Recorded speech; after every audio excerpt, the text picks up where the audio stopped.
ሰላም ጤና ይስጥልን ውድ ሪፖርተር ተከታታዮች የሰዓቱን ዜናዎች ቀጥዬ ያሰማችኋለሁ። በቅድሚያም አርዕስተ ዜና። የኢትዮጵያ ነዳጅ አቅራቢ ኢንተርፕራይዝ የካፒታል አቅም በ286 ቢሊዮን ብር ሊያድግ ነው። በትግራይ ክልል በወረቀት የሚፈተኑ የ12ኛ ክፍል ተፈታኞች መርሃ ግብር ይፋ ተደርጓል። ሌሎችንም ይዘናል። አብራችሁን ቆዩ። የኢትዮጵያ ነዳጅ አቅራቢ ኢንተርፕራይዝ የካፒታል አቅም በ286 ቢሊዮን ብር ሊያድግ ነው።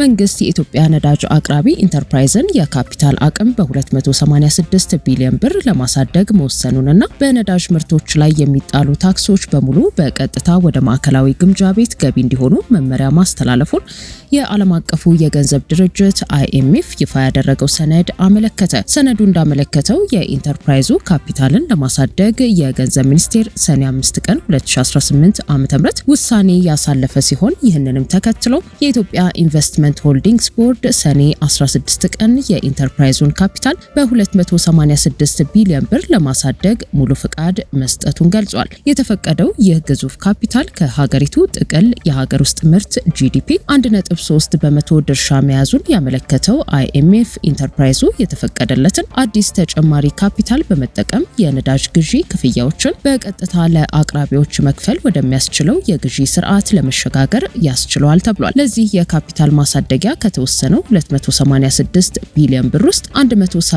ቢሊዮን ብሩ ከዓለም ባንክ ከሚያገኘው የገንዘብ ድጋፍ የሚሸፈን ሲሆን ቀሪው 116 ቢሊዮን ብር ደግሞ ከመንግስት የ2019 በጀት ላይ እንዲመደብ ሰነዱ ጠቁሟል። በሌላ በኩል የገንዘብ ሚኒስቴር ሰኔ 15 ቀን ባወጣው አዲስ መመሪያ መሰረት የኢትዮጵያ ጉምሩክ ኮሚሽን በነዳጅ ላይ የሚጣሉ ታክሶችን በሙሉ በህጋዊው ከፍተኛ የታሪፍ ምጣኔ መሰረት እንዲሰበስብና የተሰበሰበውን ገቢ በቀጥታ ወደ ሚኒስቴሩ የማዕከላዊ ግምጃ ቤት ሂሳብ ወይንም ትሬዠሪ አካውንት እንዲያስተላልፍ ታዟል።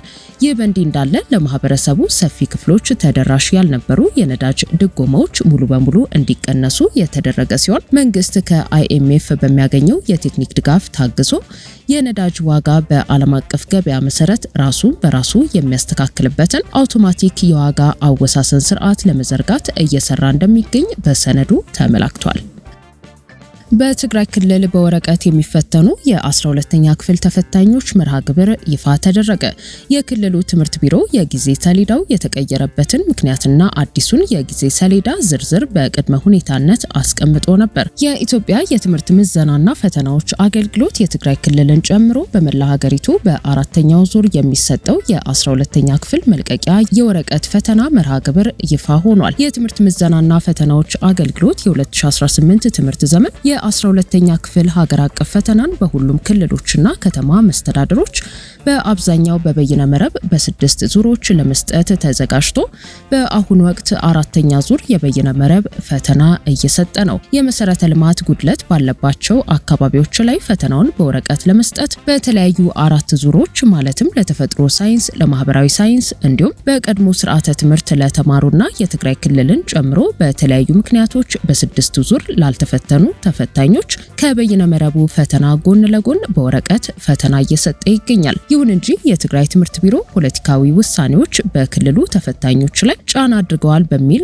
ወቀሳ የራሱን ፈተና እንደሚፈትን ካስታወቀ በኋላ ቢሮ በዚህ ሳምንት ለትምህርት ሚኒስቴርና ለትምህርት ምዘናና ፈተናዎች አገልግሎት በላከው ይፋዊ ደብዳቤ በወረቀት እንዲፈተኑ የተዘጋጁ የክልሉ ተማሪዎችን ከሌሎች ክልሎች ተማሪዎች ለይቶ መጀመሪያ በኦንላይን ብቻ እንዲፈተኑ ቢሮ ይህን ሲቃወም ደግሞ ላልታወቀ ቀንና ሁኔታ ለብቻቸው በወረቀት እንዲፈተኑ የተወሰነ መሆኑ ገልጿል። በትግራይ ክልል የትምህርት ሚኒስቴር መጀመሪያ ባወጣው የፈተና ስነ ስርዓት ዘዴ ቀንና አይነት ፈተናው እንዲቀጥል ካልሆነ ግን የትግራይ ተማሪዎችን መብትና እድል ለማስከበር የራሱ ፈተና አዘጋጅቶ እንደሚሰጥ መግለጹን ተከትሎ የትምህርት ምዘናና ፈተናዎች አገልግሎት ተራዝሟል ያለውን የፈተና ጊዜ ከሐምሌ 22 እስከ 24 ቀን 2018 ዓ.ም በወረቀት እንደሚሰጥ ሰምተናል ሲል ቢሮ ጠቁሟል። ነገር ግን አሁንም ዝርዝር የፈተናው ሂደት ግልጽነት የለውም ያለው ቢሮ በአገልግሎቱ መርሃ ግብር ፈተናው ከመሰጠቱ በፊት ከሐምሌ 1 ቀን እስከ 3 ለተፈጥሮ ሳይንስ ተማሪዎች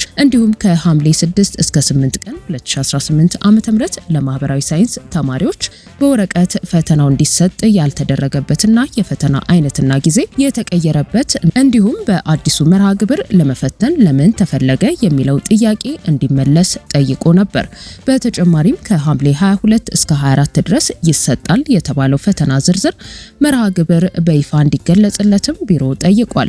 ከትግራይ ትምህርት ቢሮ መግለጫ ማግስት መርሃ ግብር ይፋ ያደረገው የኢትዮጵያ የትምህርት ምዘናና ፈተናዎች አገልግሎት ከሐምሌ 22 እስከ 24 ቀን 2018 ዓ.ም በትግራይ ብሔራዊ ክልል በመቀለ ዩኒቨርሲቲና በአክሱም ዩኒቨርሲቲዎች በወረቀት የሚሰጠው አራተኛው ዙር የፈተና መርሃ ግብርን አስታውቋል።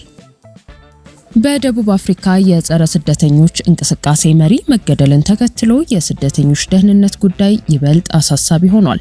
የጸረ ስደተኞች እንቅስቃሴ አባላት በበኩላቸው የደህንነት ጥበቃ ይደረግልን እያሉ ነው። በደቡብ አፍሪካ ማርች ኤንድ ማርች የተባለው ህገወጥ ስደተኞችን የሚቃወም ቡድን መሪ የነበረው አንዲሌ ሶሞግዛዳ መገደሉን ተከትሎ ለደህንነታቸው በመስጋት ፖሊስ ለቡድኑ አባላት ጥበቃ እንዲያደርግላቸው ሰልፍ በማድረግ እየጠየቁ ነው። የማርች ኤንድ ማርች ቡድን አባላት በዛሬው ዕለት ጠዋት በጆሃንስበርግ ምስራቃዊ ክፍል ለመሪያቸው መታሰቢያ ሰልፍ ያካሄዱ ሲሆን ከሁለት ሳምንታት ገደማ በፊት ከቤቱ እየወጣ በነበረበት ወቅት ታቅዶ በተፈጸመ ጥቃት በጥይት ተመቶ ወደ ሆስፒታል ከተወሰደ በኋላ በደረሰበት ጉዳት ህይወቱ ማለፉን በመግለጽ የደህንነት ስጋት ተፈጥሮብናል ብለዋል። በደቡብ አፍሪካ ለዓመታት የኖሩ የተለያዩ ሀገራት ስደተኞች የጸረ ስደተኞች እንቅስቃሴውን ተከትሎ በርካቶች ከሀገሪቱ ለቀው እየወጡ ባሉበት በዚህ ወቅት በተቃራኒው የደህንነት ስጋት እንዳለባቸው የሚገልጹት የእንቅስቃሴው አባላት የቡድኑ መሪ የነበረው ኦንዲሌ ሶሞግዛዳ በህገወጥ ስደት ላይ ባካሄደው ዘመቻ ምክንያት የግድያ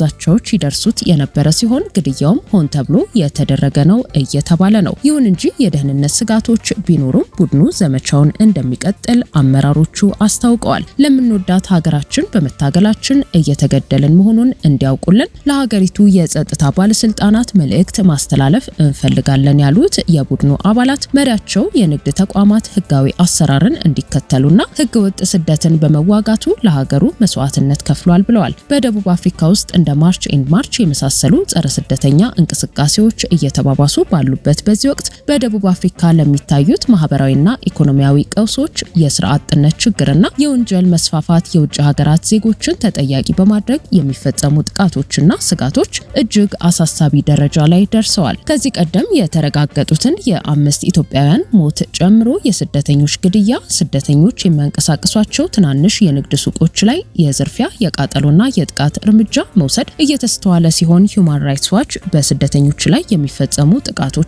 የደቡብ አፍሪካ ፖሊስ በአግባቡ አለመከላከሉንና ተጠያቂነትን አለማረጋገጡን እየተቹ ነው። በደቡብ አፍሪካ የሚኖሩ ኢትዮጵያውያን በተደጋጋሚ በሚደርስባቸው ጥቃት ሳቢያ የኢትዮጵያ መንግስት ከደቡብ አፍሪካ ባለስልጣናት ጋር ጠንከር ያለ የዲፕሎማሲ ውይይት እንዲያደርግና የዜጎችን ደህንነት እንዲያስጠብቅ በተደጋጋሚ ጥሪ እያቀረቡ ይገኛሉ። ውድ የሪፖርተር ተከታታዮች የሰዓቱ ዜናዎቻችን እነዚህ ነበሩ። ስላደመጣችሁን ከልብ እናመሰግናለን።